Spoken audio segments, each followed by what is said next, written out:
One day, they saw something quite extraordinary. It's Snowqueen. See, the white bees are swarming. Have they a queen bee? Oh, yes. She's the largest of them all, and flies where the swarm is thickest. She never remains on the earth, but flies up to the dark clouds. Often, at midnight, she flies through the streets of town and looks in the windows, and then ice freezes on the panes and makes wonderful shapes like flowers and castles. Yes, I have seen them. I have seen them too. Can the Snow Queen come with you? I'll let her come in, and I'll set her on the stove, and she'll melt. And be safe there. Silly boy. Do you hear that? Why, it's the Snow Queen, Gerda. Can you see her? No, I can't. Where is she? There in the middle, way up there. I still can't see her. Granny, can you see her? Oh, I'm sure she's out there somewhere, Gerda. Don't worry, though. The Snow Queen won't harm you. That is, unless you go outside without your coat. Oh my. It's time for all children to go to bed. Gerda, don't forget your clothes. You wouldn't want to tempt the Snow Queen, would you? No, I would not. Good night, Granny. Good night, Kay. Sweet dreams of melted snow, please. Good night, Gerda. All right, Kay. Time to clean up your chest case and go to bed. But Granny, may I please stay up a little bit longer? I want to look at the Snow Queen. Well, if you wish, but not for too long. And no going outside. Promise? Promise. Good night, Granny. Good night, little Kay.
Whenever you're in trouble, you sing to the rose of winter, and the angels will come from heaven and rescue you. Speaking of rescue, children, these roses, these all need to be repotted today. Yes, Granny. Wait, all of them? Yes, all of them. Now, Kay, can you tell me which of these roses you would wish to thrive and which will not? No, Granny, I can't. Of course not. Well, we want all the roses to prosper into a new spring. All right, Gerda, where's the spinnings? Here, Granny, I have them. I think we have everything. Good. All right, you two get to work. And go prepare a yummy lunch. Aren't they beautiful, Kay? And the smell? Yes, I suppose they're beautiful. It's just, this is going to take all day. And I wanted to play some chess with you. And you're getting so much better that soon you'll be able to beat me. We'll play later, Kay. There'll be time when we'll finish. Yes, you are a good teacher. That very soon I will beat you. Now here's me another pot. Ow! Something, it struck my heart. And there's something in my eye. Ow! Let me look. I think it's gone. Never mind. But it was not gone.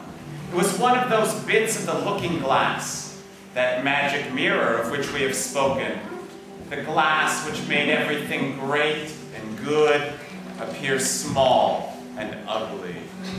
No, leave me alone. And stop being upset. It's not your eye. Kay, what's wrong? I'm only trying to help. Get away from me. It's crying. You look so ugly when you cry. Kay, what's wrong? Leave me alone!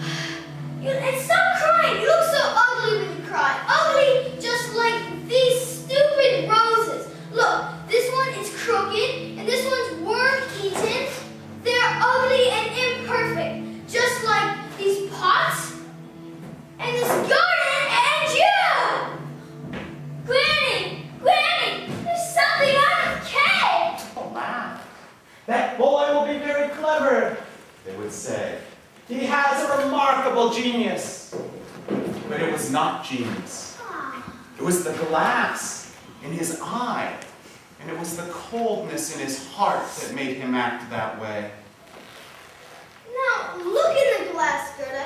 Is it not much more clever and interesting than looking at real flowers? There's not a single fault in it. Snowflakes, they're quite perfect until they begin to melt. But they aren't just soft and fragrant like flowers. You and those stupid flowers again. You know, I'm going to the square to play with the other boys. Go back in the house and leave me alone. In the great square, the boldest among the boys would hitch rides on the back of the sleighs as they go by, quite unbeknownst to the drivers. While they were all amusing themselves, Kay noticed a great white sleigh with billowing clouds of snow trailing magically after it.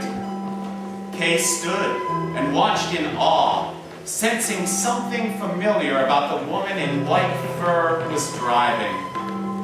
He waved to her, and before he knew it, he was caught up in the white clouds of snow and whisked out of the square. Then the person driving turned and nodded pleasantly to Kay, as if they were acquainted with each other. Whenever Kay tried to free himself from the magic snow clouds, the driver turned and smiled, and Kay stopped all attempts.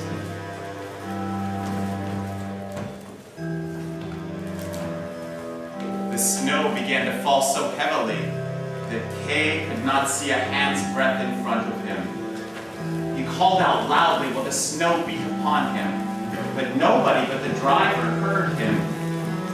She turned, and at last he knew her. It was the Snow Queen.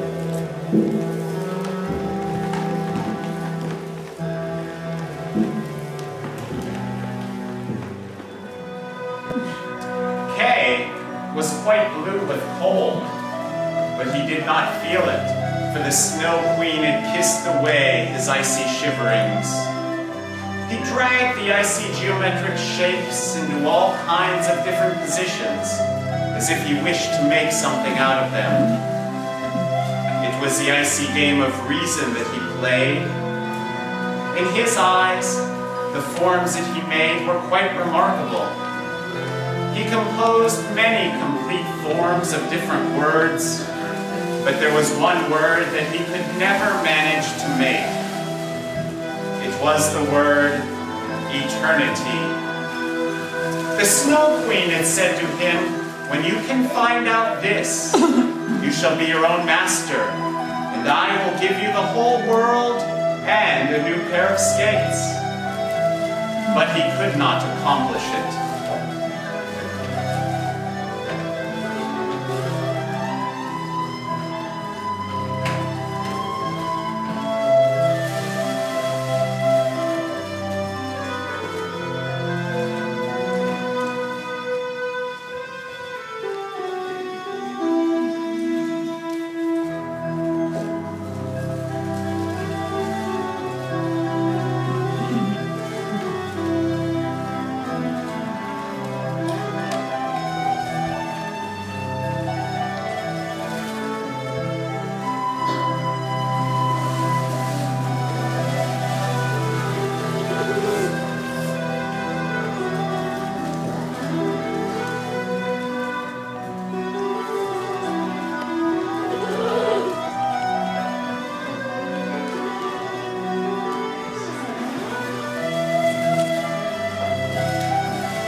Blazing, and Granny sat in her chair, rocking and singing.